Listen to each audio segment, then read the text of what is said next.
16th, 2017. This is Nerd Bourbon Episode 2. I'm Seth Sturgill. And I'm Todd Sturgill.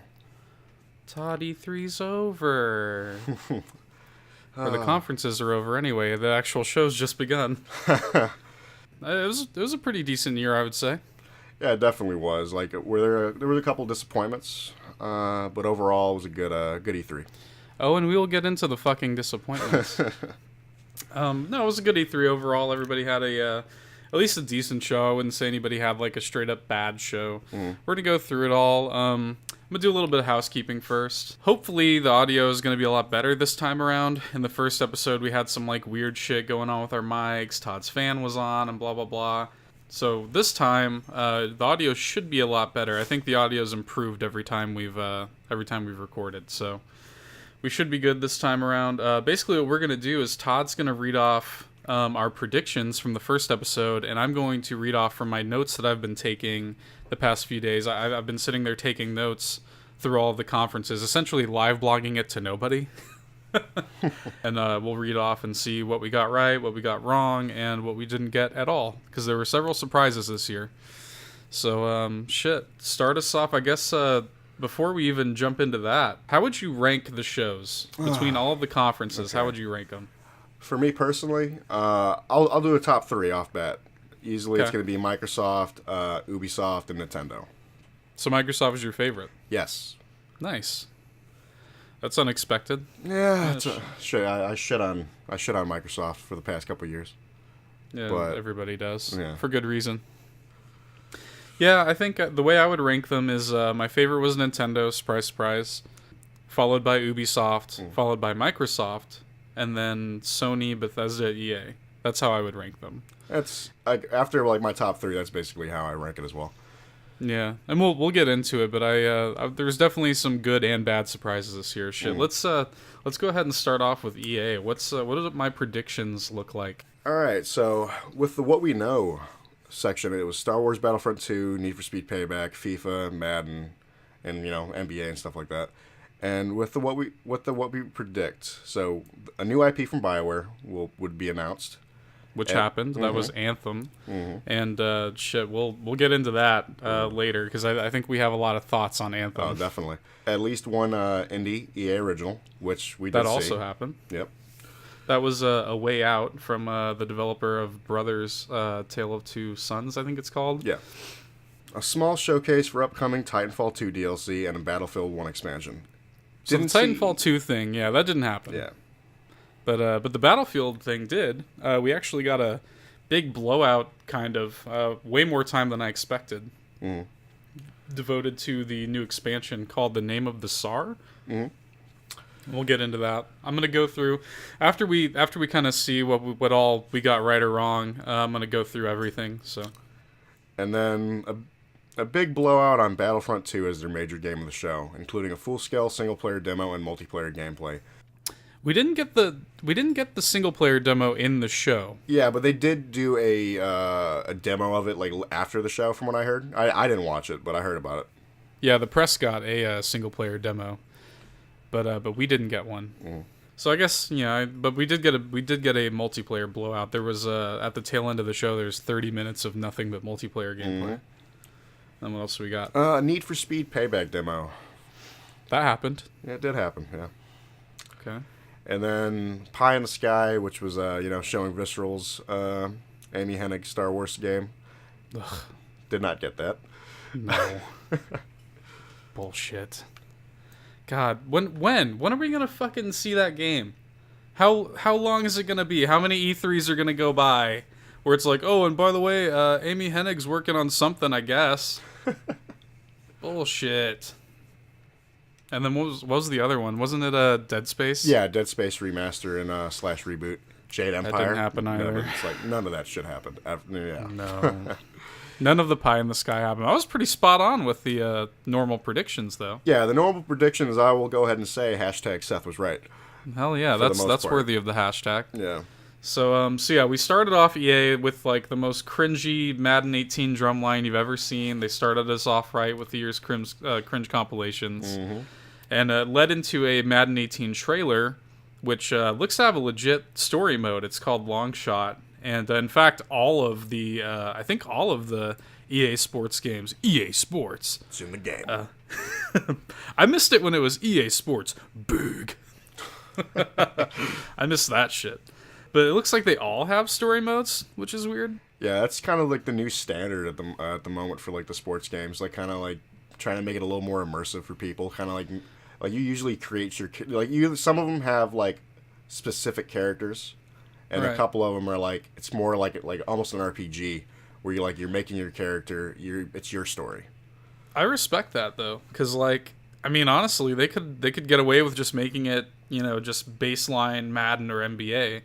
But they're actually putting a little bit of money and time behind it and making a story. I kind of respect that. I mean, am I going to play it? No. But God, no. anyway, that led into the Battlefield 1 DLC highlight. Like I said, the expansion's called Name of the Tsar. It's coming in September.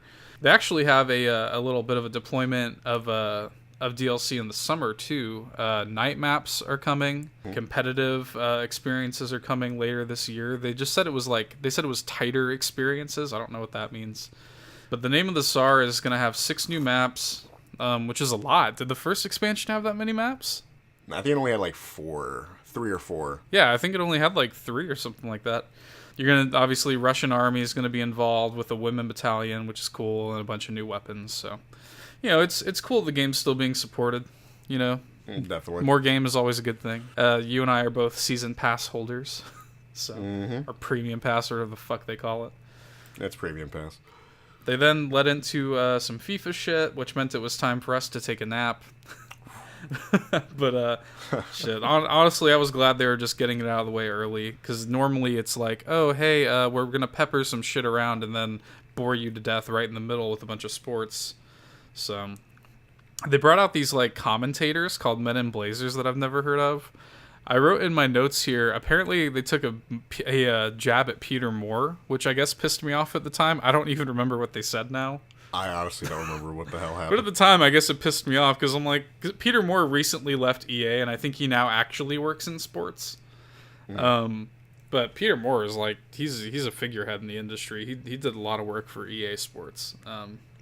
Need for Speed, Payback. They had, what was that fucking guy? You recognized the guy, but I didn't. His name's Jesse Wellens. Yeah. Like, that's one thing that, like, I think, like, E3 as a whole, they were, like, bringing in these, like, I read an article on, like, Kotaku or Polygon. It was, like, influencers. Like, bringing in, like, these YouTube creators or stuff like that, try to get, like, people, like, more excited about things. And it's just, like, the guy didn't. He was way out of. He did not belong there. Yeah. Like he didn't. Yeah, it was bad. They kind of had a lot of that shit going on too. Because didn't they? EA was the one at the end who had iJustine, right? Yeah. No. Yeah. It was iJustine. Yeah. It was EA. Yeah. Anyway, he was cringy as fuck. But the game actually looks kind of cool. Like it has a new narrative. You play as 3 characters. Kind of has like this action movie vibe. They talked about these things called relics. They're abandoned classic cars. You're able to like restore and customize them, and it kind of gave me like a Burnout vibe because there's a lot of like car combat, like you're kind of like bumping into other cars and making them crash. I don't know. Did you give a fuck about this? Again, I'm not really into like the car like racing games. I've never really been into them. Like, shit, the closest I get to doing, like, a racing game is fucking Mario Kart. Yeah, that's about where I stand on it. But I play, like, one good racing game a year and have a good time with it. I don't know. I could see myself giving this a shot if it ever goes on sale for, like, $20, you know? I feel that. That's my barometer, dude. Like if something's $20, like, I will almost always give it a shot because to me, that's such a small investment. I'm like, if it's $20, it's like, fuck it. It's almost always worth $20. So. Yeah, you know? But anyway, from there they went into the EA Originals. I thought it was just going to be kind of a quirky little indie game, but it's not. It's a legit, like, they kind of have like a AAA experience, it looks like almost, from the creators of Brothers. Mm-hmm. That's why even what I said, like, EA is basically footing the bill, so you're going to get like like you said, a AAA experience. Right. I mean, it looks legit. It's called A Way Out. It's a completely co-op game. It's about escaping prison. And I don't think they're related, but it's just 2 dudes in prison and you're trying to escape. And it looks like later on, like, you deal with, like, their kind of family life and shit like that. It looks actually super interesting.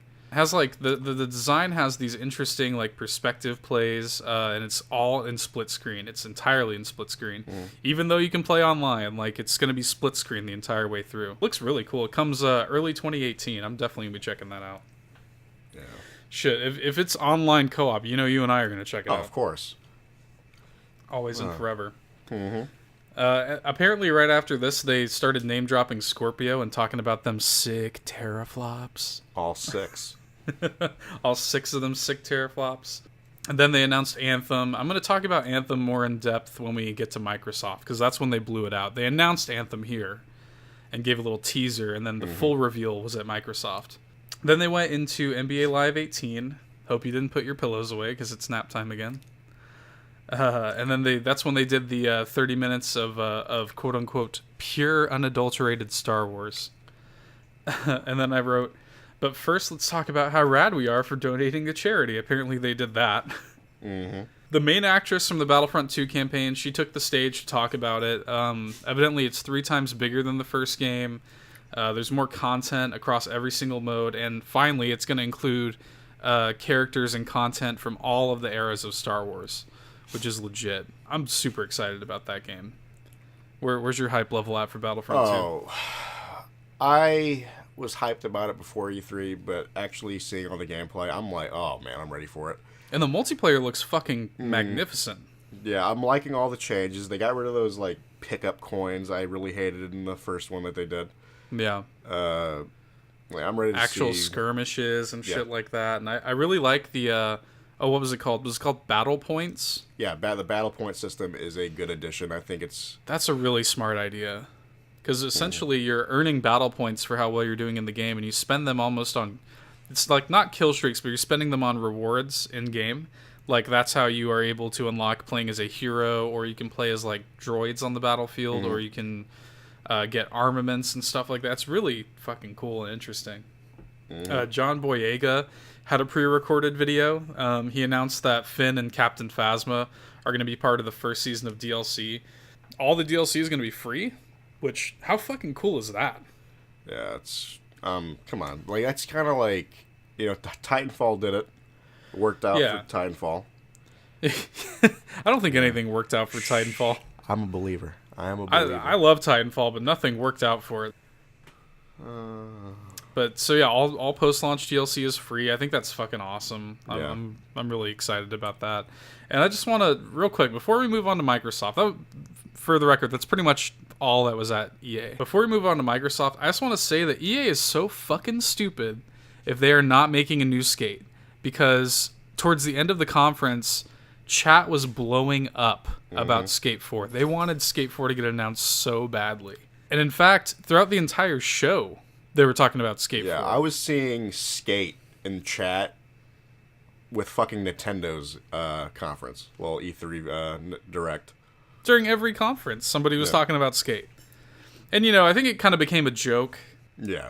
Oh, definitely. By the end of it, it definitely became a joke. By the end of it, they were just kind of like literally anybody could have had a conference and somebody would have been like, Skate. But man, like, clearly people want a new Skate, and EA is they're fucking stupid if they're not working on a new Skate.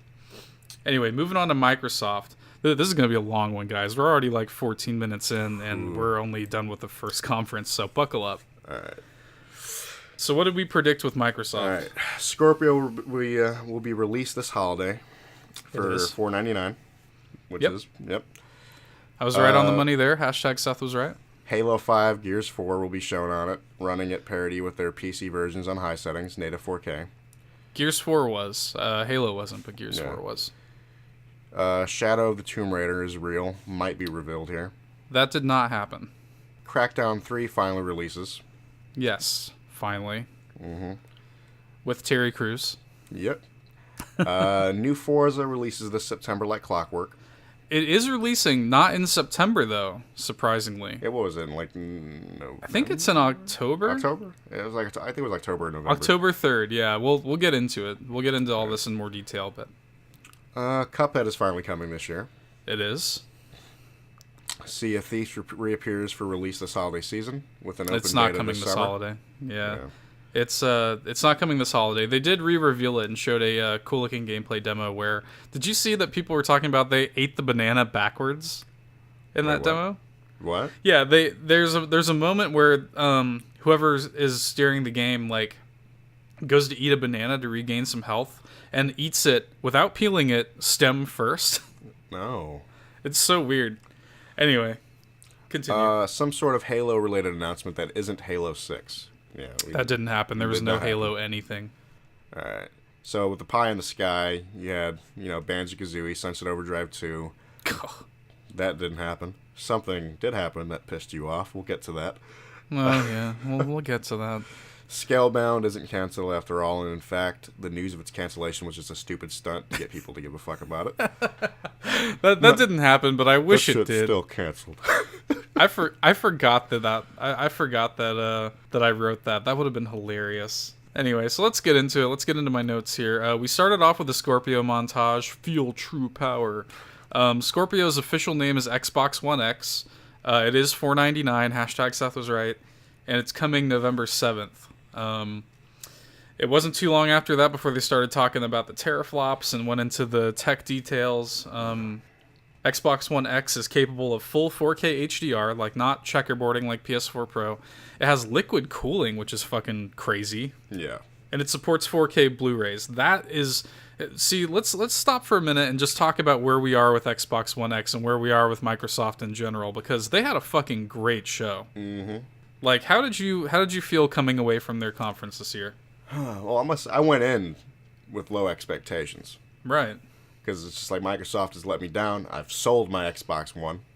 I left there wanting to pre-order the Xbox One X. Exactly. Like, I feel like I'm probably going to wind up picking one of these things up for a few reasons. 4K Blu-ray player. I can't believe PS4 Pro shipped without the ability to play 4K Blu-rays. That is horse shit. I bought La La Land on the 4K version because I was all hyped to watch it. I have this beautiful, brand new, 4K HDR TV. I was like, man, La La Land is going to be amazing on this. I stick it in my PS4 Pro and nothing happens. It's like, you've got to be fucking kidding me.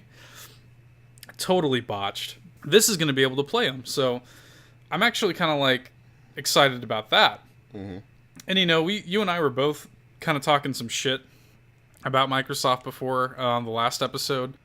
But I'm kind of like, if I end up getting an Xbox One X as a 4K Blu-ray player anyway, then yeah, of course I'm going to get Crackdown on it. And of course I'm going to get Sea of Thieves on it, Mm-hmm, definitely, of course. I feel like this conference did a really good job of, it kind of did everything they needed to do. They announced the Xbox One X. They came in with the details, with the price, with the date.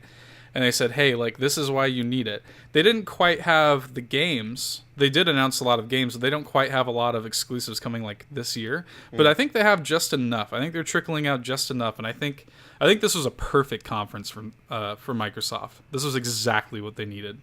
They went in from there. They went into reveal Forza 7. That is the thing. Okay, yeah, October 3rd is when it's coming out. Phil Spencer comes out, and he says it's the largest lineup of games they've ever had at E3. They had 42 games. 22 of which had Xbox console exclusivity. This was a little bit of a weird bit of messaging because some of them were only console launch exclusives, not like full console exclusives. But it led into, we need to stop and talk about this for a second because it led into a demo for Metro Exodus. And we knew it was Metro kind of right off the bat because it starts off with a quote from somebody Russian and they're going underground. And I was just like, is this Metro? And like it looked fucking amazing. Mm-hmm. Like that it looked sick. I mean, just graphically it looked great. But I mean, like just the animations, and it looks like maybe it's possibly open world. Like it looks insane. And it's coming 2018. And I'll tell you what, I haven't spent very much time with the Metro games, but I am fucking playing that game. Oh, dude, same. Like I've like played maybe a demo of like one of the Metro games, but like this needs to happen. This needs to happen. Like, that shit looks too good. Yeah. It looked great. I encourage you to go and look up that trailer if you didn't see it. It looks awesome. From there, they led right into a trailer for Assassin's Creed Origins. I was surprised that this didn't premiere at Ubisoft. They actually premiered it here. I mean, of course, it's been leaked to hell and back for the past several months, but they actually premiered it here, not at Ubisoft. The main character's name is, I think, Bayek? Bayek, yeah. He's basically an Egyptian sheriff. They showed Magi. Is that what is it called? It's the Magi. It's Magi. like, shit, you ever watch The Mummy? With I don't remember any details from The Mummy. Todd, the only thing I care about is the Dark Universe. Dude, I Bring don't me give a Wolfman. Oh. Bring me Dr. Jekyll. Anyway, Assassin's Creed. The HUD it looks completely rearranged. They took a year off of this one, and I'm glad they did, dude, because like it looks legit. I mean, nobody talks more shit about Assassin's Creed than I do, and I'm buying this one on day one this year for sure. It's got a Skyrim style like compass at the top of the screen, and you have an eagle companion. Do you remember his name? He's like Siwu, Sinwu, some shit like that. Yeah, it has a name. So they're actually giving the eagle like a personality, and you kind of use them like a drone. You can like mark enemies with it. Looks really cool. That bird's gonna die. Yeah. You're probably right. They're gonna bloodwing that fucking bird. Mm-hmm. R.I.P. Bloodwing. Always. Spoilers, I guess. It has a straight up RPG loot system. Like they looted like a named bow off of a corpse with stats and shit. It's so weird. The combat is totally reinvented. It has it's like way more fast paced and brutal, almost like you would see in like The Witcher. Yeah, that's a good comparison. That's the best comparison I can think of as far as third person action RPGs. Release date on that is October 27th. Now, you know more about this game than I do, but I know that it's a big deal. PlayerUnknown's Battlegrounds. Yeah, like the fact that that's coming to console is insane. Like I think it's going to be pretty popular on console, honestly. Yeah, and it is coming to PS4 as well, but it's launching on Xbox first. So it's going to have an Xbox One X patch. It's coming later this year. They then went into an overly long State of Decay 2 trailer. I personally don't give a fuck about State of Decay. Never gave a shit about it. Never did, but it's coming spring 2018. I know it's a big deal for a lot of people, so I don't want to bash it. They had a trailer for this game called The Darwin Project, which looked weird and interesting, kind of like a Hunger Games Battle Royale kind of thing. Like it looked like a little like class-based thing as well, like character-based. Yeah, it was class-based, and it was kind of cartoony. Like it had like almost an Overwatch kind of style to it. Then they went into Minecraft. Of course, Microsoft paid a shit ton of money for Minecraft, so anytime Microsoft has any kind of event, you're going to hear about Minecraft. It's kind of cool, though, because now they're letting Minecraft players play together across any consoles. Mm-hmm. It's getting a 4K update this fall, and it's getting something called the Super Duper Graphics Pack, which makes the game look a lot prettier and, like, really cool lighting. Like, weren't you, like, talking some shit?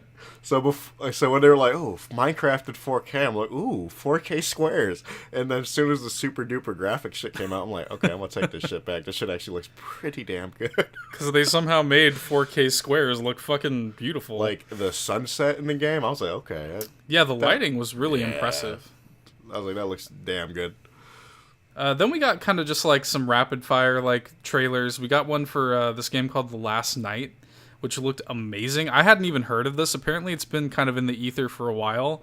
I've never heard of it. It's a mix of these like the backgrounds are like these realistic neo like cyber noir visuals, and then the main character and all the NPCs are like pixel art, pixel graphics. And apparently, it's like an adventure platformer. It looked fucking incredible.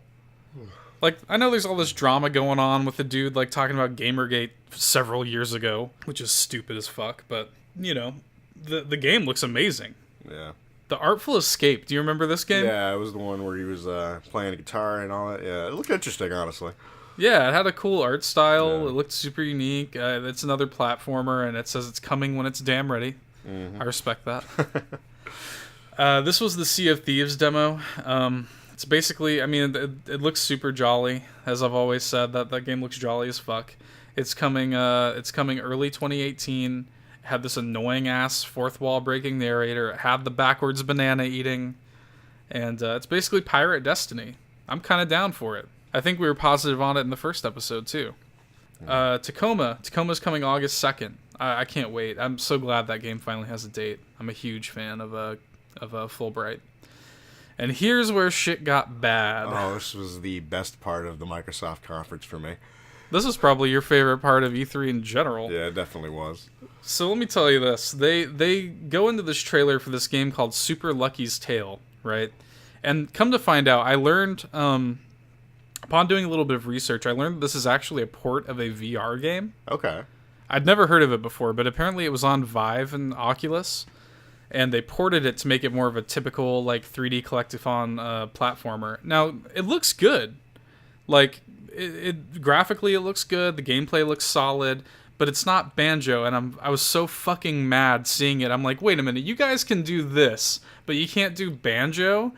The entire time the trailer was playing, Seth was just going, "Fuck you, fuck you, you guys can't do Banjo, but you can do this shit. Fuck you." I was like, man, fuck you guys. Like, you guys are gonna, year after year, you're gonna disrespect Banjo, and then you're gonna highlight this Super Lucky's Tale, which, again, it looks good, but, like, you're gonna acknowledge that these games can exist, but you're not gonna use the one that you own. Anyway, I'm gonna get off the soapbox for Super Lucky's Tale. I don't have anything against the game, but it's coming November 7th. We got a Cuphead trailer. It's finally coming. September 29th. I'm so hyped on that. Whenever if I wind up getting a Xbox One X, that's going to be like the second I plug it in and get it all hooked up, I'm going right to that store page and buying Cuphead. It's been a long time coming. It looks fucking brutal too. Crackdown 3 with your boy Terry Crews. Coming November 7th. That's day and date with the Xbox One X. So I'll probably pick that up too on the day if I wind up getting one.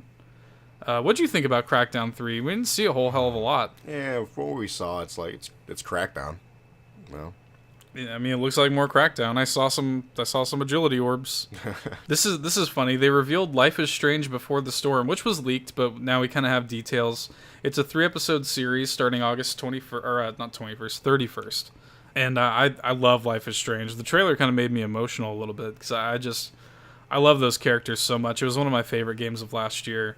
And I'm excited that they're doing a little mini series. They have another company developing it, another developer's handling it, and Ashley Birch is not voicing Chloe this time around, which is weird. But I'm still excited. Ori and the Will of the Wisps. This was a surprise. Did you see this coming? Oh no, definitely not.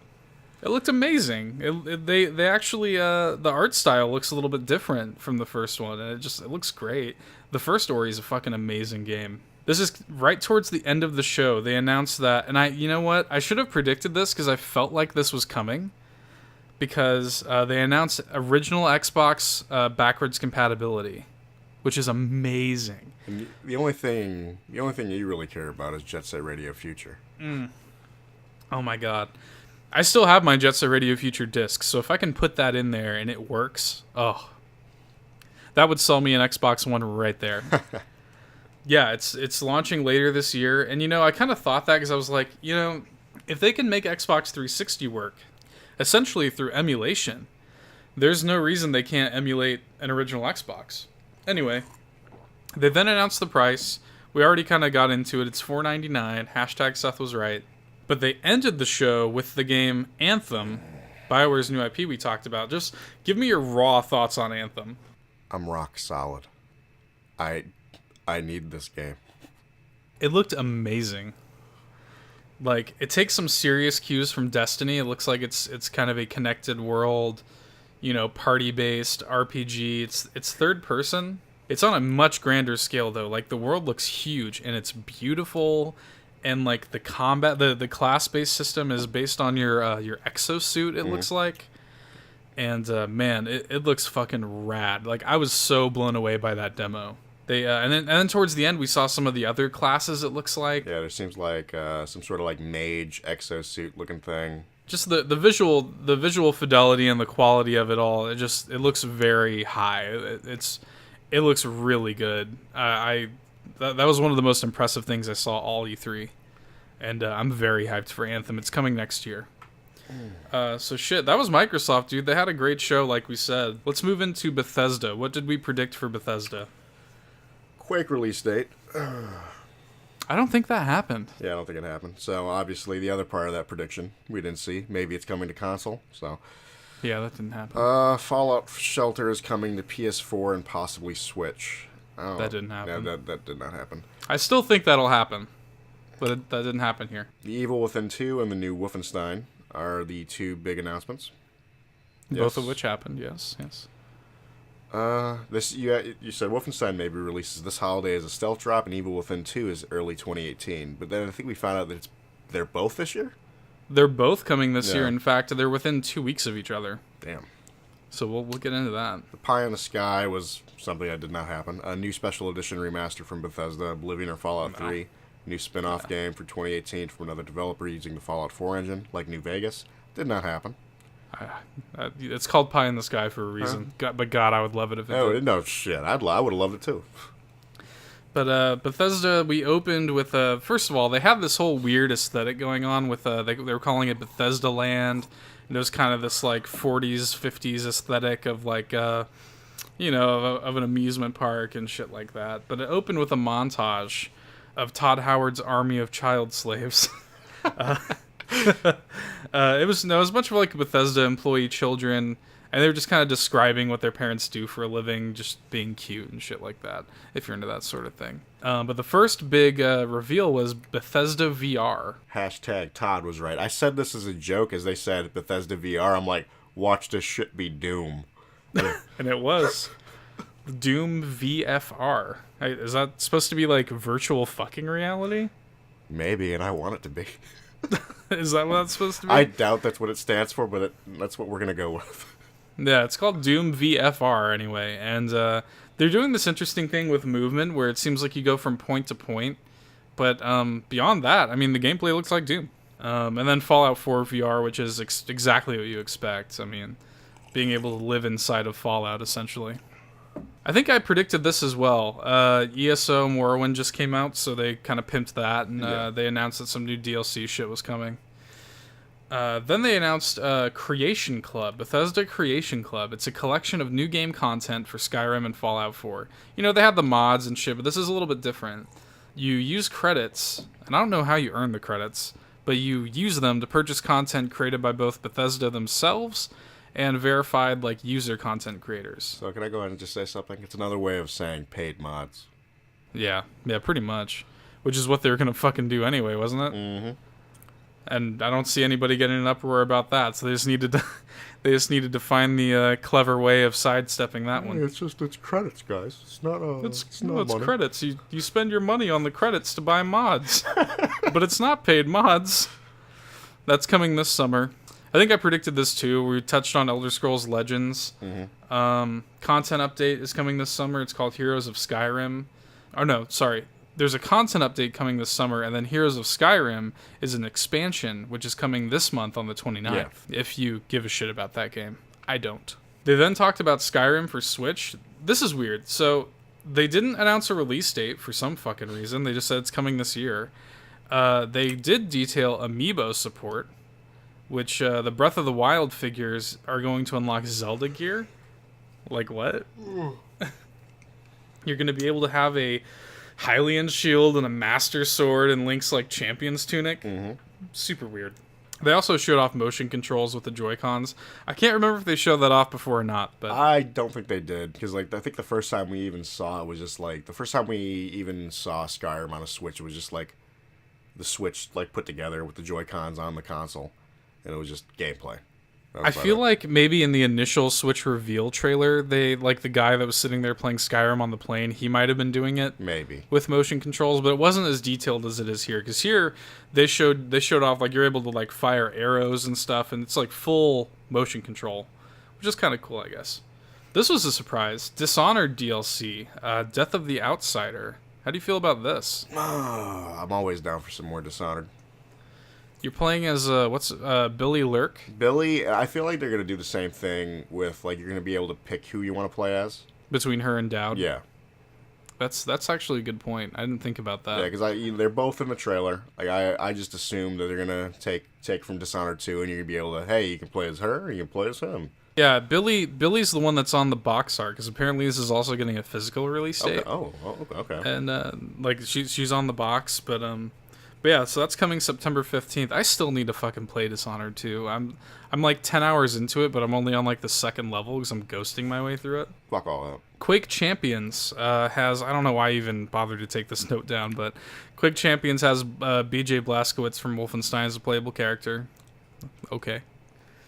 Alright, so they ended the show with the 2 reveals that I knew were going to come. Evil Within 2, right?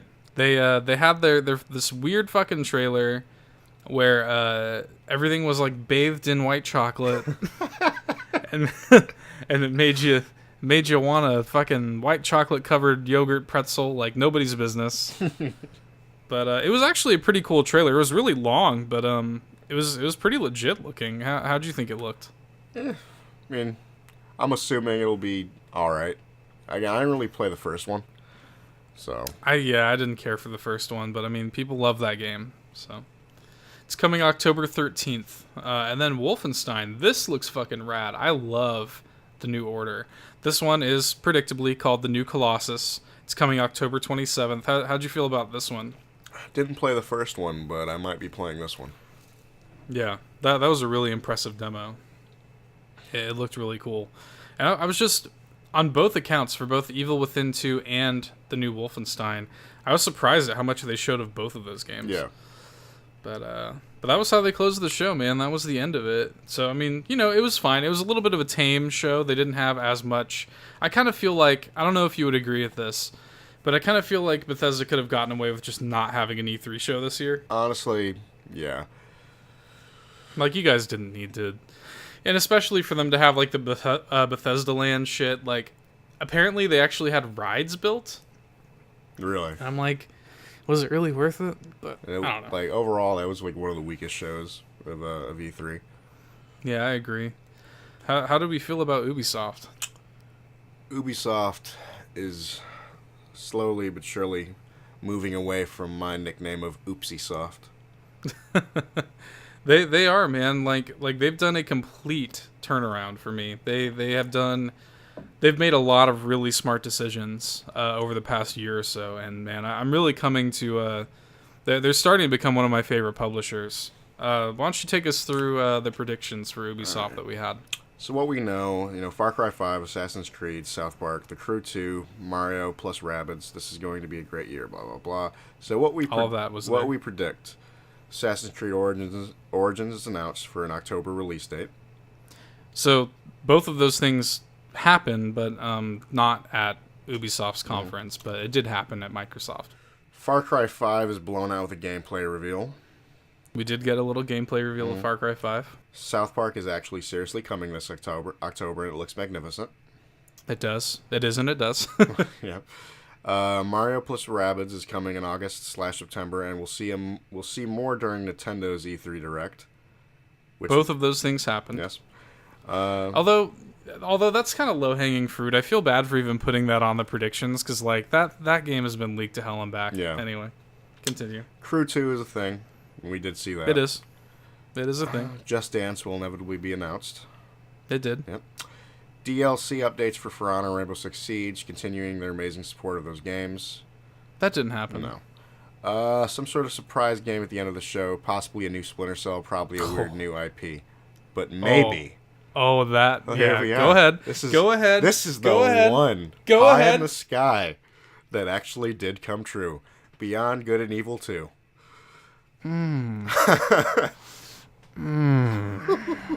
Say it one more time for me. Beyond Good and Evil 2. Yes, dude. Oh, that made me so fucking happy. We'll get into it. I'm gonna go through my notes before I get into it, but that made me so fucking happy. Oh, I couldn't even believe my eyes. Anyway, they opened up with this like horrifying Mario plus Rabbids Kingdom Battle teaser, where like the rabbits were all smushed in on the screen and shit like that, and there was like this weird like body deformation. Yeah, that's pretty weird. A surprisingly large applause for it. Like Yves Guillemot went on stage, and he was saying like the dream is a reality and shit. I was like, did people really want this bad? But people loved it, and we'll get into it a little bit later. But I gotta say, it looks pretty good. Shigeru Miyamoto, Shiggy, he came up, and he was holding a bullet bill gun. which was hilarious. And Bill Trinan joined him on stage with another gun, and he passed it to Yves Guillemot, and they sat there and posed like a bunch of cute old men. Bill was wearing a sweet Mario Kart shirt, which I felt the need to make notes on. I put, where do I cop Bill's Mario Kart shirt, though? So yeah, we got a gameplay reveal. The visual style, it's actually really clean and pretty. Kind of reminds me of the Mario 3D World kind of aesthetic. And it's much more strategic than I expected. I kind of expected it to be a typical like Paper Mario, turn-based RPG. It's like a strategy, like an XCOM Fire Emblem kind of combat. Yeah. With a lot of like gameplay options. And it's even kind of funny. We got a little chuckle out of the Rabid Peach. Oh, that shit was pretty good. I think you're a fan of the Rabid Peach. I am. That's coming August 29th. We got a little bit more of it at Nintendo, so we'll get into that a little bit later. We got Assassin's Creed Origins, which gave us a new trailer, kind of showcased the beautiful vistas and the wildlife of Egypt. Way more crocodiles than I'm comfortable with, because fuck crocodiles. Fuck them in the ass. 30 minutes of gameplay was streamed after the conference, which gave us a little more insight. I don't know if you'd heard about this. They did confirm that Bayek can climb anything, a la Breath of the Wild. Oh, yes. that's delicious. Which is such a good decision. Like that's such a blatant ripoff of Breath of the Wild, but yeah, rip it off. It's fucking brilliant. Like that's like some of the best parts of Breath of the Wild is that like that adds so much to the design. I'm gonna veer off for a second because I'm having such a hard time. I'm playing Horizon and I'm enjoying it. It's a great game, but like not being able to just climb all of the mountains that I see, it like puts a serious damper on it for me. Yeah, I feel that, and that's why I'm so happy that like I got them, obviously around the same time, but I was just like, I need to play Horizon first because I had a feeling that once I started playing Zelda, it'd change everything. Yeah, like I played Horizon for like 5 hours, and then Zelda came out, and I played it for like 110 hours. So, so yeah, they streamed the gameplay. It looks great. I'm on board. I'm on board with Assassin's Creed for the first time in a long time. I'm gonna be getting that day one. The Crew 2 is up next. They came out with a new trailer for that, followed by another trailer, which is weird. That's coming early 2018. I don't think either of us have a fucking opinion on the Crew 2. I still don't really know what the hell it is. Yeah. South Park was a thing. It is coming October 17th. Looks great. I can't wait. I don't really have anything else to say about it. Do you? Yeah. I'm ready for it. That's about it. My body's ready. Yep. This is weird. I forgot about this. They had this weird, like, FMV trailer for this game called Transference. It's a VR game. And it had Elijah Wood, and okay. The tagline was, "Enter the home of a mind," and it's coming spring 2018.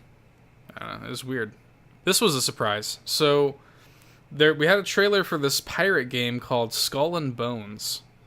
It seems to be like a PvP multiplayer-focused game, kind of like For Honor. But it is developed by the people, I think it's Ubisoft Shanghai? Something, that sounds right. Or, no, Singapore. Singapore, okay. I think. Anyway, they were the ones who worked on the naval combat in Assassin's Creed 4. So they made basically an entire game of that. It's basically a pirate game, naval combat, PvP. I don't know, I think it looks kind of cool. Yeah. How'd you feel about it? I mean, like, shit, if you were into the naval warfare in Black Flag, go right the fuck ahead.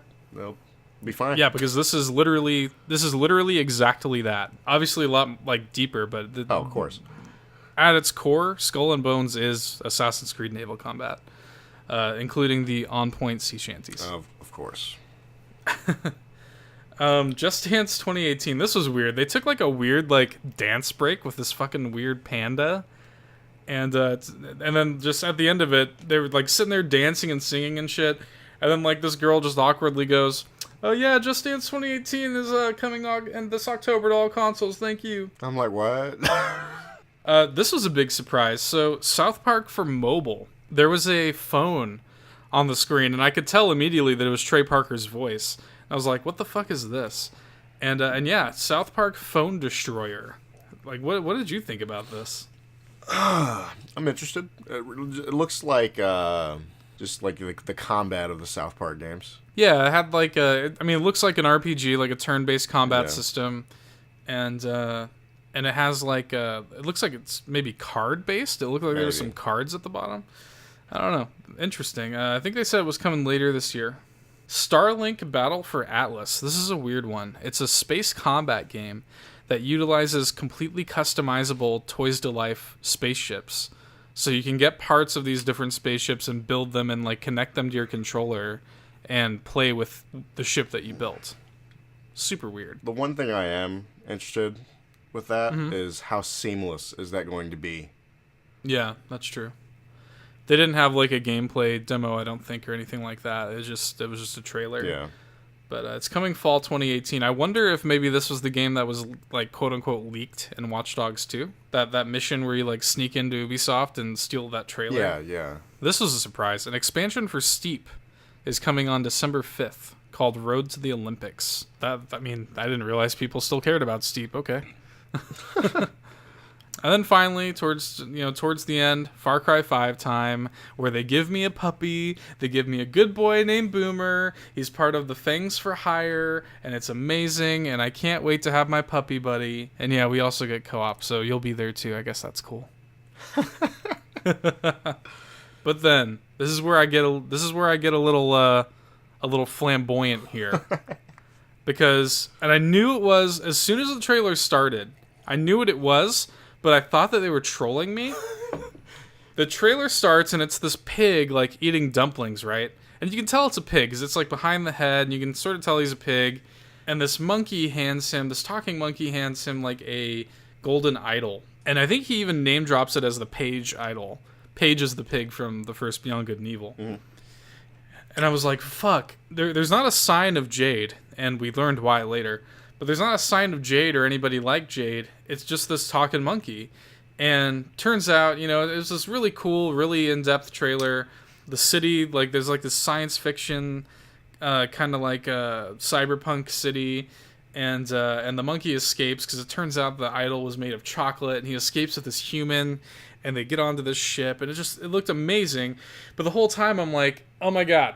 It's talking animals. This is Beyond Good and Evil, right? It's sci-fi. It's animals. It's Beyond Good and Evil. This has to be. And I thought they were trolling me. I was like, you guys even name drop Page, but I still did not believe. Yeah, you started doubting it the entire time, and like I was a couple seconds ahead of you. And when it finally popped on screen, I'm like, you're good, bro. You're good.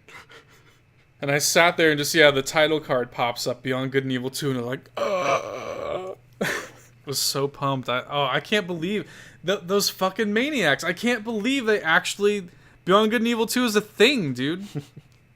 They've been trying to do this for like almost 10 years. And then Michel Ancel gets on stage and he starts fucking crying and it's like heartbreaking.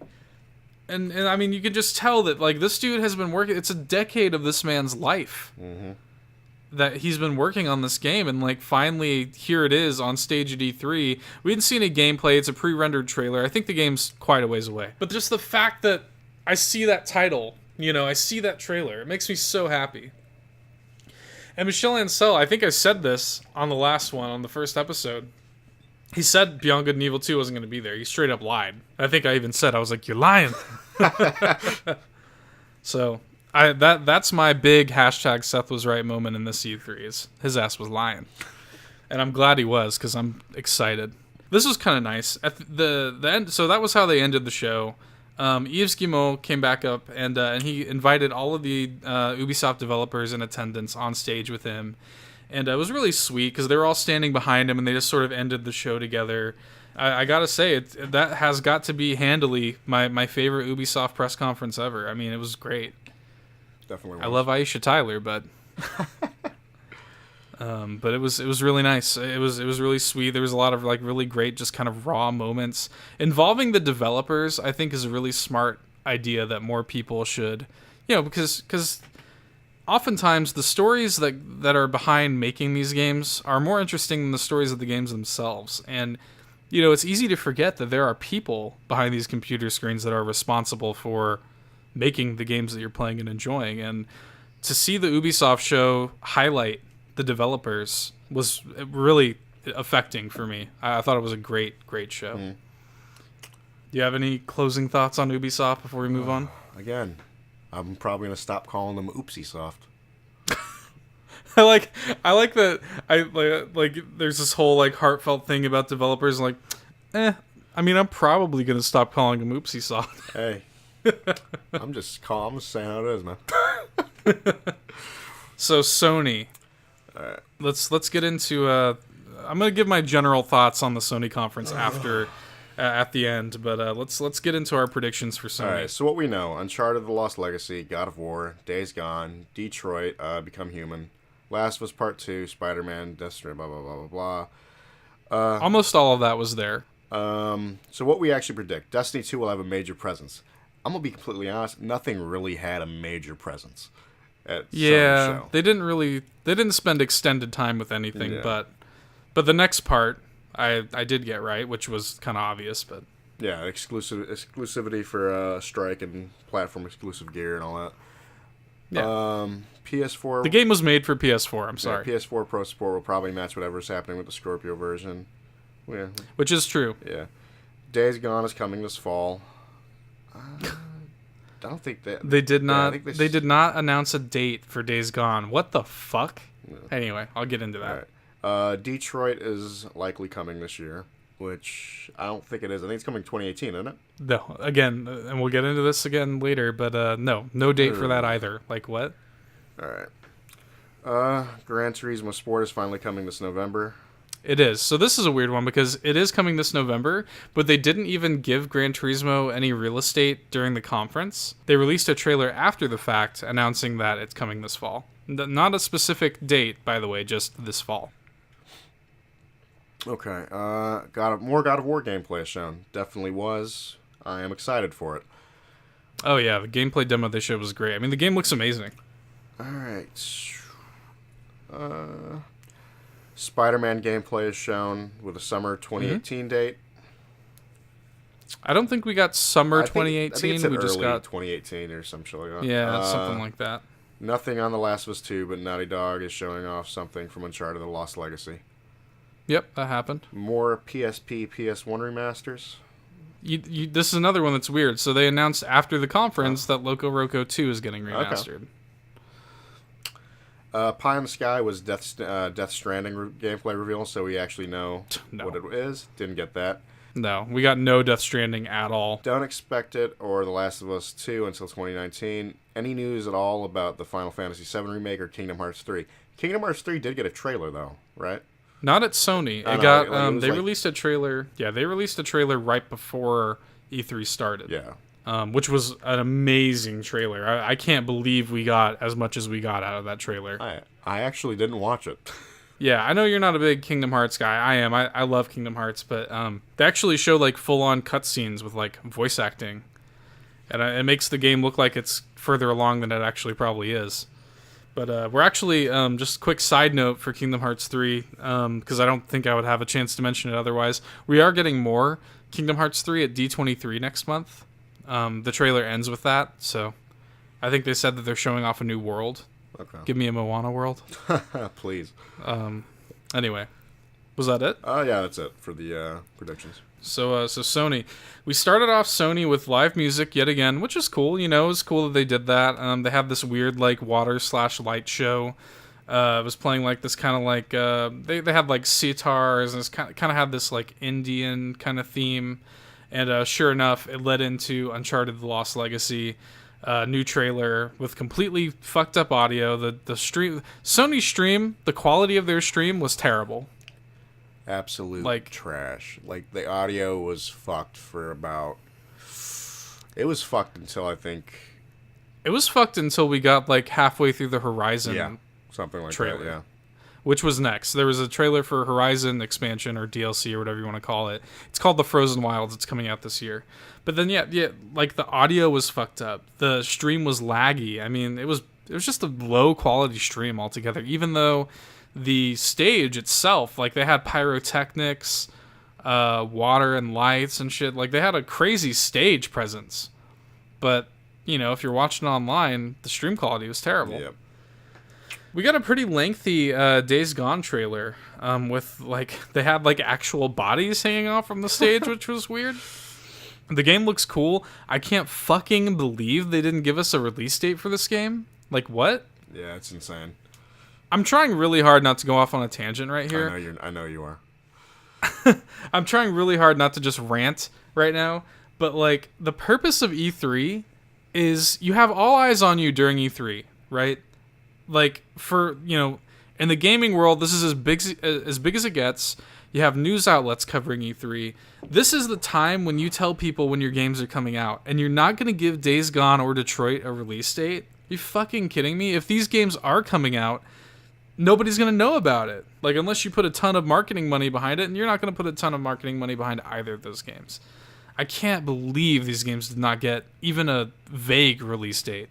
But Days Gone, I mean, it looks cool. I think Days Gone looks good. I was happy that this demo had less zombies in it than the first demo did. Yeah, I definitely agree with that. We actually saw a little more gameplay. There was like a little bit of stealth, actually utilizing the zombies as like weapons. Yeah, I actually really like that. Yeah, there's a moment where you're kind of sneaking up on this outpost to like rescue this hostage or something like that, and it seems like he could have, if he wanted to, he could have went like guns blazing or whatever. He could have stealthily kind of taken them all out and worked his way up to the hostage. But what the player ended up doing was he detonated this barrier that was separating the camp from some zombies, and he just had the zombies fuck them all up. So I'm hoping that the entire game has that much player choice, because if so, that game's going to be really interesting. Definitely. From there, we had a trailer for a weird-looking game. It took us a while to figure out what it was. I think it was me who ended up calling what it was.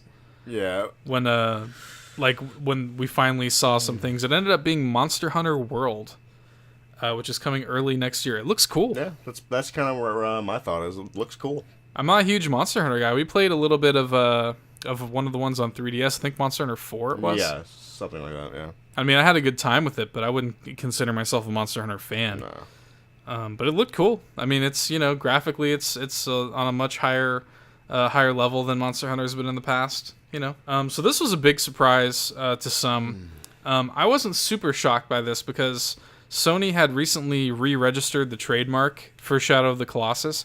Now, I had assumed that they were just repackaging the Ico Shadow of the Colossus collection and just shitting that out on PS4 and making a quick buck. But no, they're completely remaking It's a Shadow of the Colossus. Which I'm a little apprehensive about because, like, it's an awesome idea, but I kind of feel like something about it feels wrong. Like nobody was really asking for it. We just got The Last Guardian. You're almost positive Fumito Ueda is not involved in this project at all. And there's just when you upgrade a game's graphical style, like there's such a small margin for error, and I don't know. Something feels weird about it to me, but I'm still excited. I mean, Shadow of the Colossus is one of the best games ever made. You know, full stop. That was a big surprise. It's coming next year. Marvel vs. Capcom Infinite. They announced they had a weird trailer, and the story demo is available. Have you checked this out yet? Do you plan on checking this out? I really don't plan on checking it out, but I did enjoy reading this in your notes. So I played it. It's fucking weird. Like, it's so unpolished. I couldn't believe it. Maybe this is from an early build of the game or something like that. And I didn't expect to see a whole lot of, like, cutscenes or anything like that. I applaud them for having cutscenes and an actual, like, attempt at a story versus just a straight arcade mode. But it's literally just, like, it takes place on the fucking Rainbow Bridge to Asgard. And, you know, Ultron Sigma has sat on the throne, and he's, like, taken over, like, some Asgardians. He's, like, taking them over and blah, blah, blah, blah, blah. It's essentially just random people meeting on its Rocket Raccoon being like, hey, Dante. And he's like, hey, Rocket. It's literally, it's that awkward. I'm not exaggerating. It's that awkward. And then you just fight some fucking robots or some Asgardians. It's so weird. And I'm like, if this is what the story mode for MVC Infinite is, this is not going to be anything to write home about. Which would be fine if the gameplay were solid, but even the gameplay is weird. It's kind of laggy in a weird way. And it just feels, to me, it doesn't even feel as fluid as even MVC 3 does. So my faith in that game is just dwindling with every passing day. I don't think I'm going to pick it up. Unless that was just a super early build. But I mean, that's one thing. But if it's an early build or whatever, if you're gonna, use that as a crutch, I mean, the game comes out in 3 months. Comes out September 19th, I think. You gave it real estate on your stage, at E3. I mean, so I don't know. I don't have a whole lot of faith in that game. I'm shaky on that game. From there, we went into a PSVR showcase, which started with Skyrim for PSVR. That's cool. If you want to forego and forfeit your life. There's a colorful sci-fi platform by Game Trust, which I think is GameStop's publishing thing. It's called Star Child. So this was kind of funny. So right before the event, Supermassive Games announced this game called Hidden Agenda, which is actually super interesting. Did you ever end up hearing about this? Actually, no. So this is the thing. Again, they didn't give it real estate on their stage, and they should have, because what Hidden Agenda is, it is a crime/horror game following this serial killer, I think, called the Trapper. And what the Trapper does is he kills people and rigs the bodies with traps to also kill the first responders. Interesting. And so here's the really interesting thing about the game, though, is it's like it kind of adapts the Jackbox game style, where you can play it with like 4 people or whatever, and there's like a phone app, and they're influencing things on their phone, influencing decisions that the player can make, influencing things that are happening in the game. And the reason it's called Hidden Agenda is because you're given a random thing that's like, hey, like, make this happen during this play session, and you're trying to trick the other players into making your hidden agenda happen. Oh, that's really interesting, actually. What an interesting concept, right? And so it's their idea from it came from Until Dawn, which was a game they put out, an awesome game, but they were like, we wanted to make a game where we rewarded people who wanted to play with other people watching them, but it's also a great game to just play by yourself. And it had no real estate on the stage. So it turns out Supermassive Games is making like 3 fucking VR games or something like that. And every time I was like, so this must be Hidden Agenda. This must be... And every time it wasn't. And Todd's just like, #Seth was wrong, bitch. And the first one was this like horror game called The Inpatient. And then later they had this like generic looking shooter called Bravo Team. The most interesting one, Hidden Agenda, was nowhere to be found. So, I digress. Anyway, Final Fantasy XV's PSVR update is called Monster of the Deep. It's coming in September, and it's like all about fishing. What? Okay. I like the fishing in FF15, but like, all right. So this is cool. I actually really dug this. It's this VR game that follows this adorable white mouse. He's got like this weird leaf glove and a sword, and I was secretly hoping that it was a Redwall game, but it's not. You know about Redwall? I actually do not. I actually did see somebody talking about that in an article. Make the comparison. Yeah, somebody already made that comparison. So yeah, so one of the things that they have in Redwall are called the mouse guard, okay. And it's literally it's mice that have like swords and shields and shit. And but anyway, it's a game called Moss, and it looks really cool. PSVR game. Then it was God of War time. Going full on War Daddy with this bitch. God of War looks amazing. Continues to look amazing. Mm-hmm. I mean, how'd you feel coming away from it? Again, from a guy that didn't play the original ones. Again, I do, like I said in the first episode, I know the story. I know the whole deal. Mm-hmm. But this is definitely going to be the first one that I do play. It looks amazing. I mean, there's nothing more to say about it. It looks fantastic. I can't wait. It's coming early 2018, which is what I predicted. There were rumblings that like maybe it would come out this year, but no, it's early 2018. Probably going to be in that like March time frame. That's usually kind of where God of War sits. Detroit, again, no release date. Like, wow, what the fuck? But they showed off a new character. The Quantic Dream games always follow multiple characters. I think this is the 3rd character that's been revealed. Apparently the actor's from Grey's Anatomy. Yeah, I actually recognized him. My mother watches the show. Oh, Lord. How many seasons of that fucking show is there? Like 30? I don't even want to know, dude. It's been a lot. Yeah. It's an actor from Grey's Anatomy, and he's like an android leading this android revolution. And it was a very long trailer, and you could tell there were snippets of gameplay and stuff, and it looked great. I'm super pumped for that game, but where's the fucking release date? We have no idea when it's coming out. I mean, this was the most I could not believe how uninformative this press conference was. But anyway, Destiny 2. So this was everything. This was all the obvious shit that I predicted. Exclusive PlayStation strike called Lake of Shadows. Exclusive exotic gear. A ship, exotic weapon, PvP map. I mean, again, I keep harping on it. This game was made for PlayStation. It's obvious, right?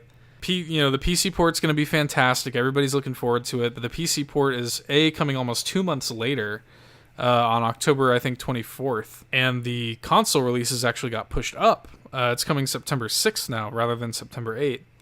Unfortunately, I'm going to be in Orlando when that happens, but whatever. I'll wait for you. Will you, though? It'll be hard, but I will wait for you. Will you save yourself for me? Always. We're going to have a really fucking hard time convincing people that we're not married. we opened the first episode saying, oh, we're just cousins, and now here we are. Oh, you know what I just realized? You didn't open the podcast the way you wanted.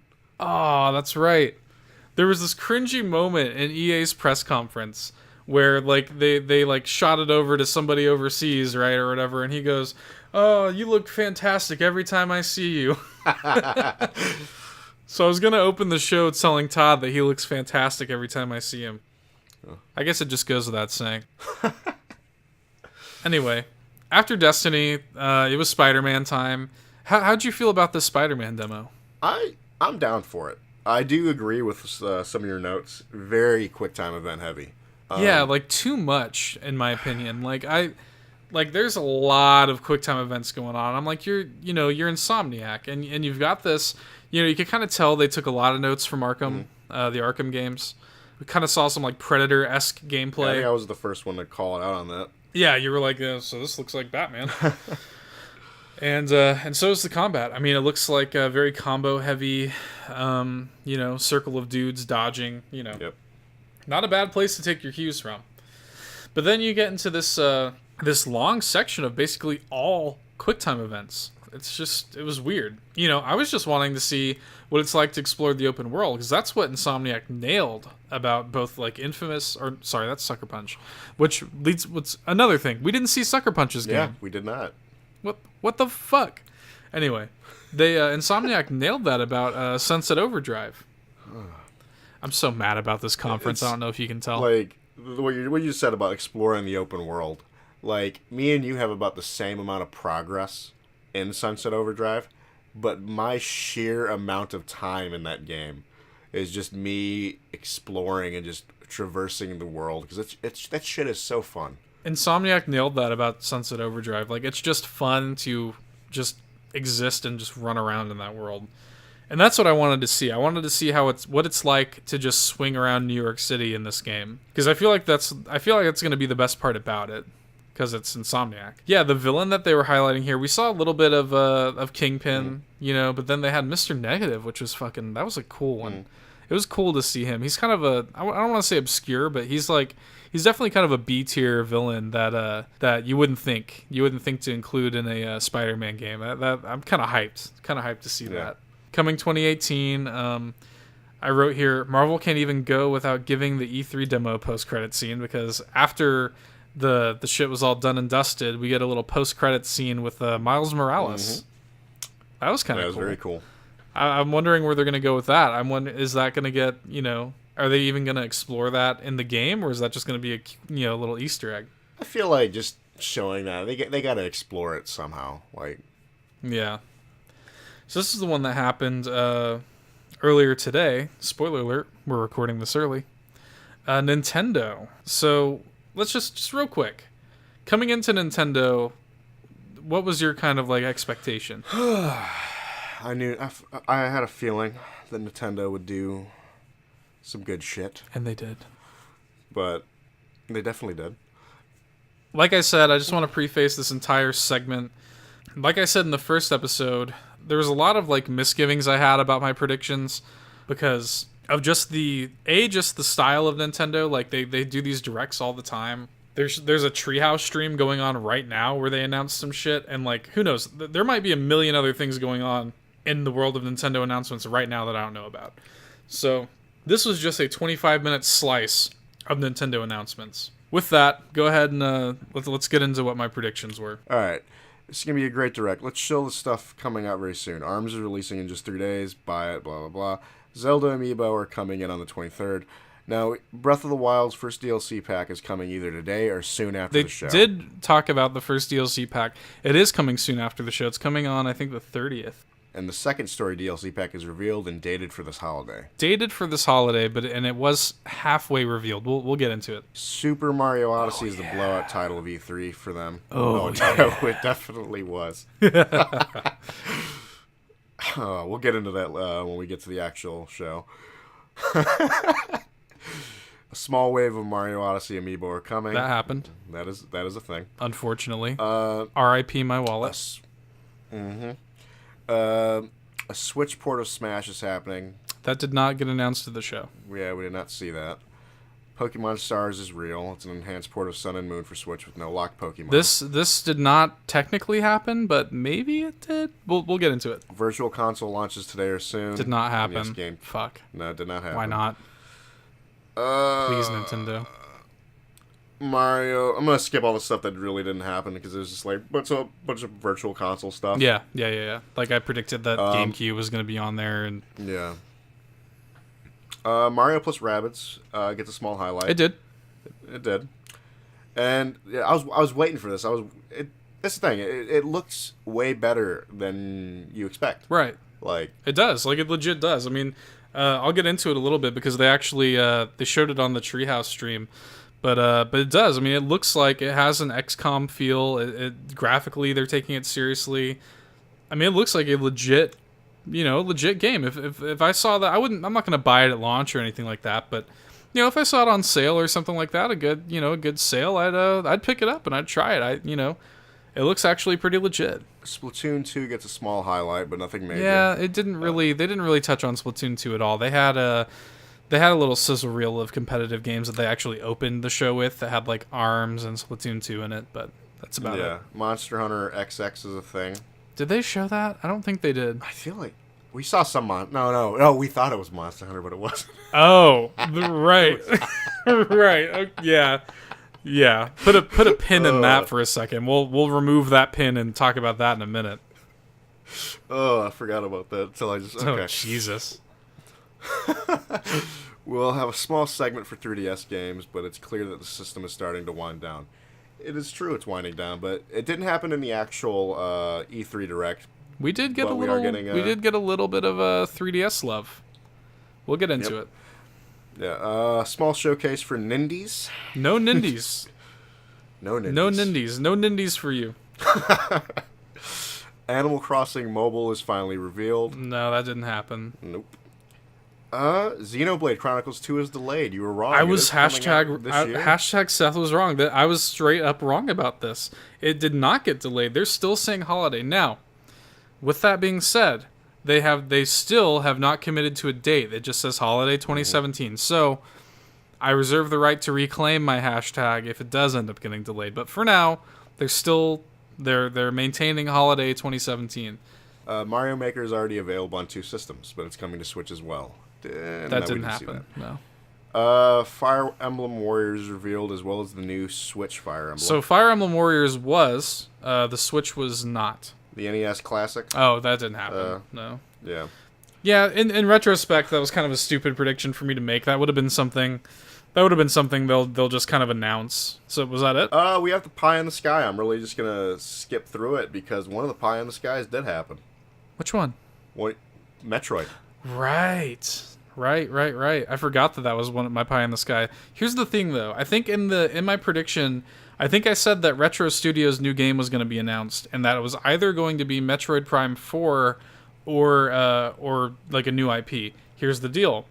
Metroid Prime 4 is not being... It was announced at this show, which was amazing. I couldn't believe it. But it is not being made by Retro Studios. It is being made by a completely new development team that is being helmed by the creator of Metroid. Oh, so, okay. which is interesting, right? So anyway, yeah, we opened up with, like I said earlier, we had a sizzle reel of competitive games. ARMS, Rocket League, which was announced as coming to Switch, which is cool. We'll get into that a little bit more later. Pokken Tournament DX, FIFA, and Splatoon 2. And then that led into, your boy Reggie being a creeper.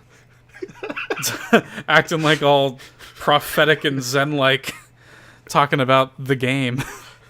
He's being weird. He's like the game is fun. The game is. Oh shit! That was perfect. Yeah, it's I think at this point he's just kind of embraced that he's a living meme. Yeah, so they opened up with a Xenoblade Chronicles 2 trailer. I actually preemptively wrote, looks like we're opening with the inevitable Xenoblade Chronicles 2 delay trailer. And then I corrected, I said, wow, they're still saying this holiday. I'm happy to be wrong. And I am. If this game comes out this holiday, wow, what a fucking amazing capstone to an amazing year for Nintendo. We got a Kirby trailer. Holy shit, it looked good. How did you feel about this Kirby trailer? Again, you're way more into the Nintendo games, but shit, I'll say it. Looked good. Dude, looked very good. I love Kirby. I love the 2D Kirby. I think it's time for a 3D Kirby, but this just looked like a very good-looking, standard 2D Kirby on the Switch. Graphically, it looked amazing. It was co-op, right? Yeah, it had co-op, and looked great. Coming in 2018. This was surprising because there were, they said this is going to focus on Switch games coming in 2017, and then several announcements were for 2018 and beyond. So it's okay. We got a little bit of a Pokemon Tournament DX highlight, but at the end of it, they said Game Freak has been developing a core Pokemon RPG for the Switch. And they said it might take some time for it to come out or blah blah blah. I'm holding out hope, dude. I still think the Pokemon Stars is a thing. I feel like next year, the prediction within a predictionception. I feel like next year they're gonna do Pokemon Stars, kind of like how Bethesda ported over Skyrim, to prepare for Fallout 4. They're gonna port Stars over to Switch, and then they're gonna use that to pave the to make the groundwork and pave the way for whatever the next generation of Pokemon is. That's just what I think. From there, we got the amazing teaser for Metroid Prime 4. What? Mm. What? Did you play the Metroid Prime games? No. Oh, they're so good, dude. It's one of the best. It's one of the very best Nintendo series. By the way, can I respect that you have it spelled wrong in the notes? What? Metro Prime. Oh God, you know that just goes to show how excited I was. Yeah, you were just going Metro Prime. Yeah, it's weird because it starts off you're kind of in this.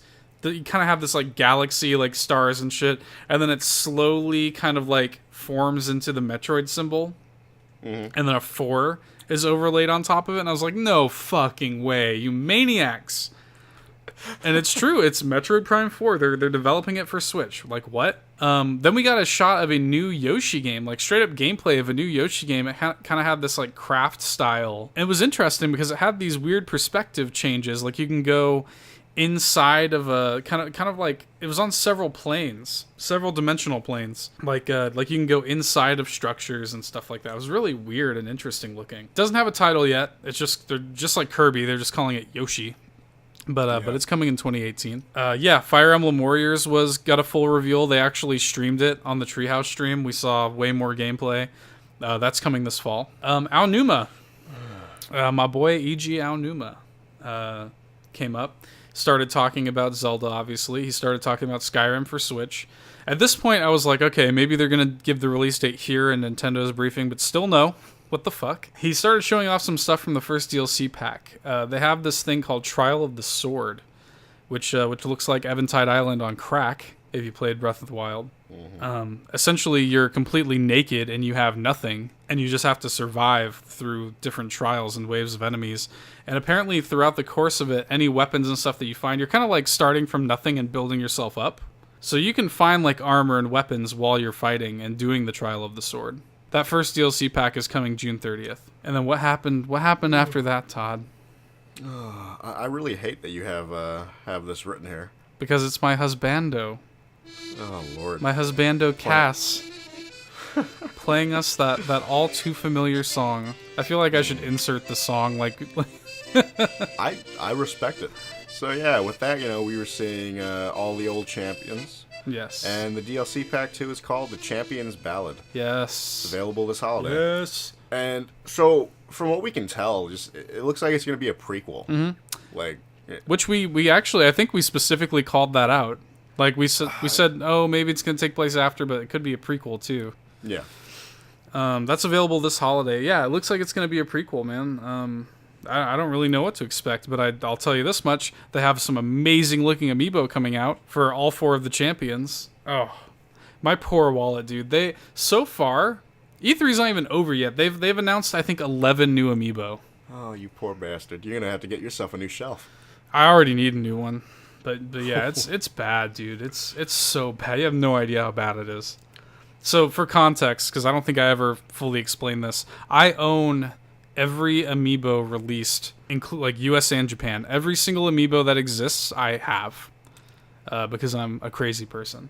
Anyway, Reggie's back. This time he's on a beach and he's got more prophetic Zen shit to say.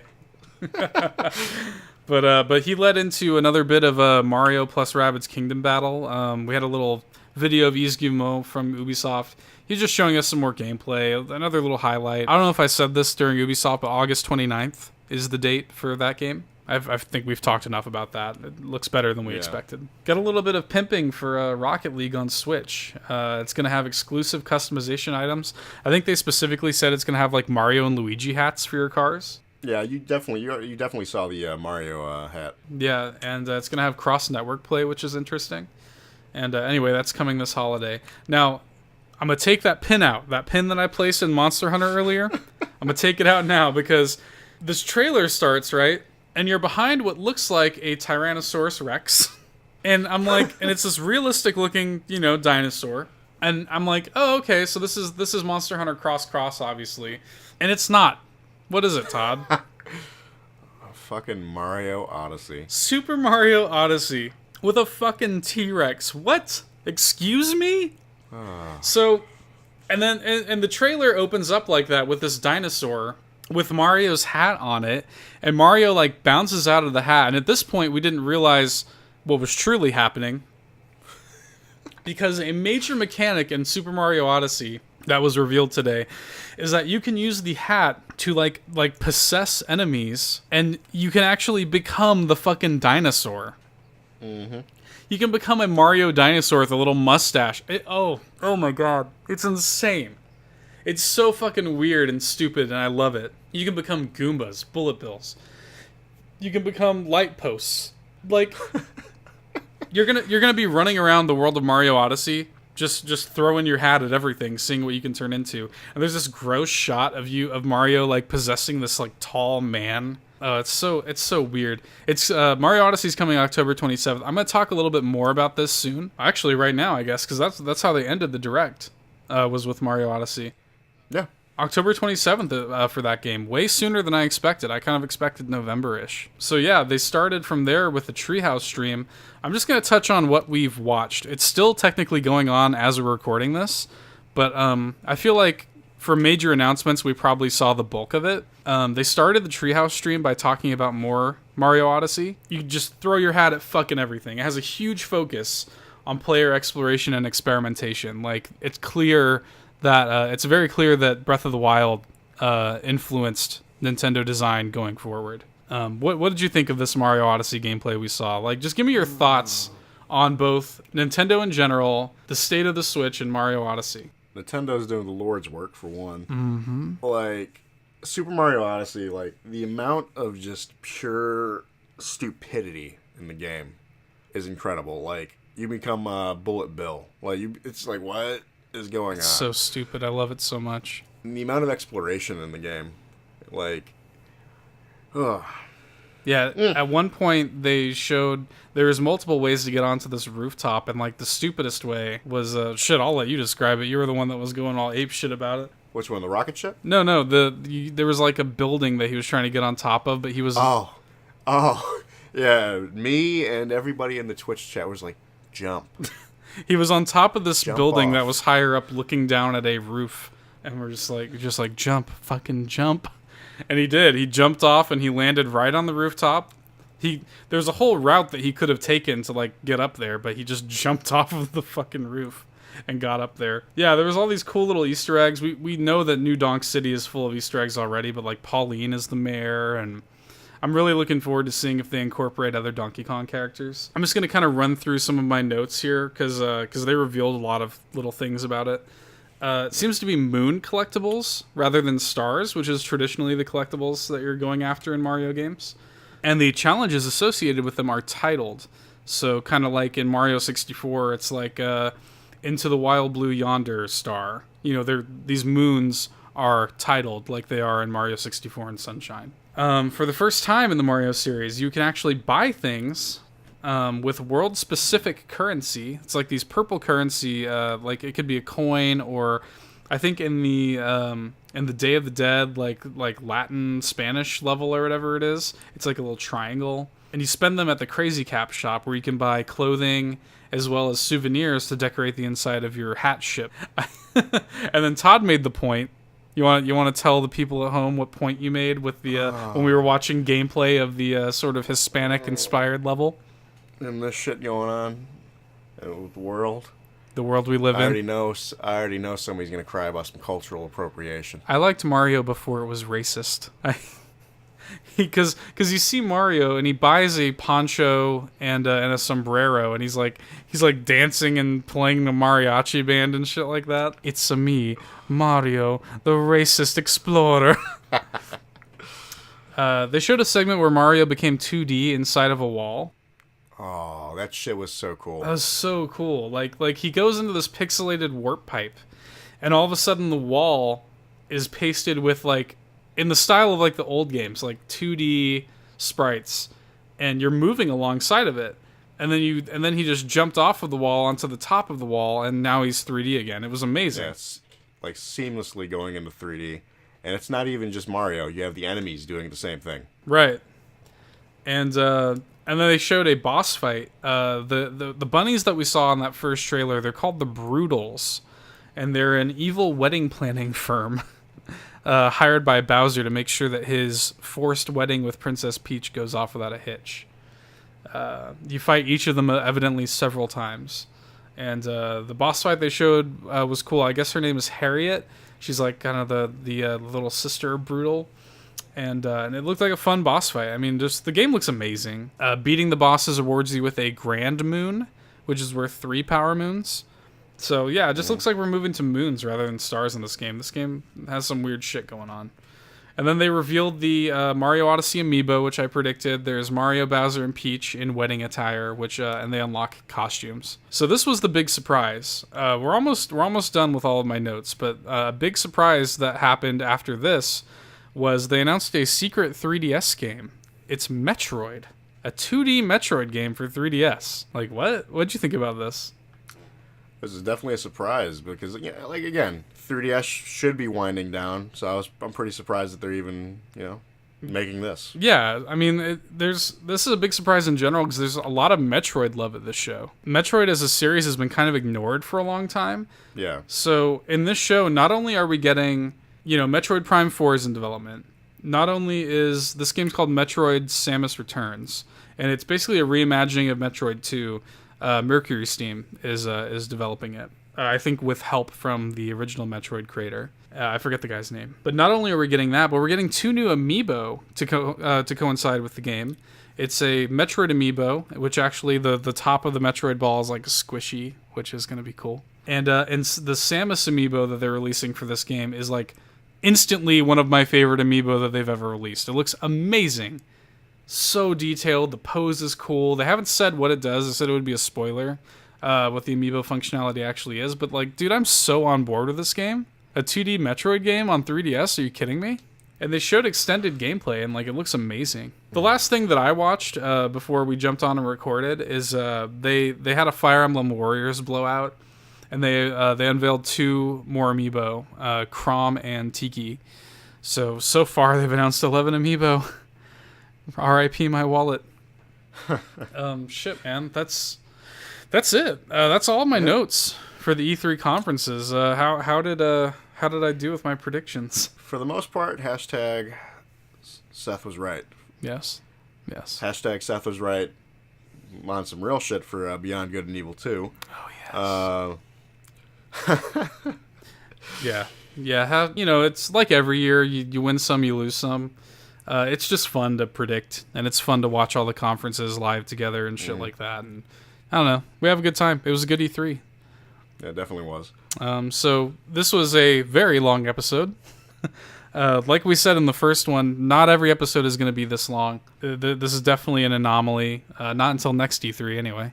But yeah, do you have any closing thoughts? Any closing ideas or anything about E3? Skate 4. Yeah. Skate 4. EA, you are fucking up. We'll be back next week. I think it's gonna be finally kind of getting into the normalcy of Nerd Bourbon. Yep. We'll sort of explore what quote unquote real Nerd Bourbon is next week, when we're not talking about E3 constantly. So, anyway, two idiots having a conversation. Two idiots being idiots. Yep. Very little structure. You're gonna have a good time. Anyway, thanks for listening, guys. Bye. See ya.